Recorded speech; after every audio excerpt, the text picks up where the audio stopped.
Let's head back to the voicemail of Truth and Reason. Dan from Youngstown.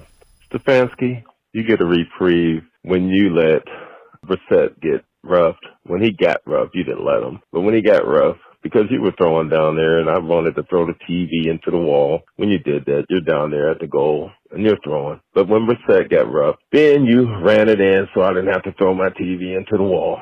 So you got a reprieve on that one. I have no problem with Brissett, because as a backup, he's playing well. But we can blame Joe Woods because he had other defensive coordinators. They can seem to find a way to get their superstars involved in the game, and they can make plays. You know, we just can't seem to get Miles and Clowney into plays, make plays and get going.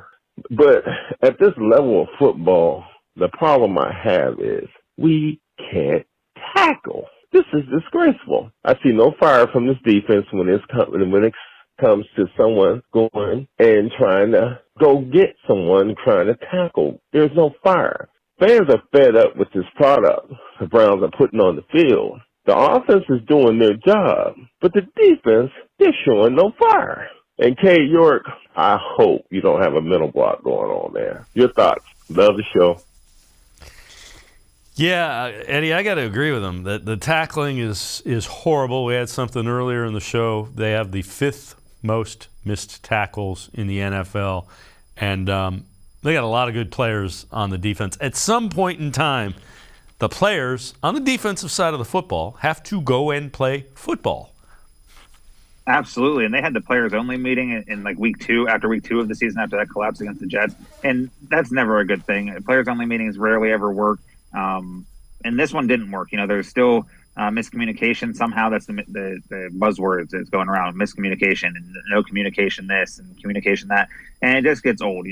Normally, we're excited for missed tackles because Nick Chubb is the one causing them, but he can't play defense and he's not the one out there tackling. The defense just was porous, just tackling yesterday. A bunch of just, guys getting stopped in the backfield, but they weren't because missed tackles. And then here's a 5-10 yard play, and that's just unacceptable. And as for Cade York, the caller mentioned hopefully he's not in a mental block. I hope he's not either. And for some reason, he loves the right upright for whatever reason that is. And he was aiming more towards that yesterday. And had he just aimed down the middle of that kick that he had, probably would have won us the game.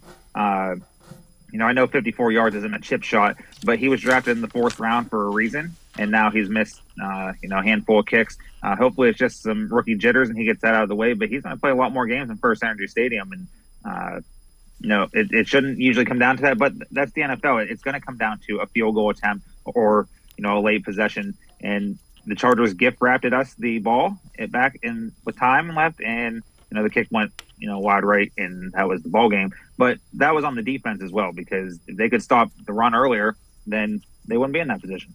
Yeah, both teams kept trying to give the other team that game, and finally the Chargers took it after the final missed field goal.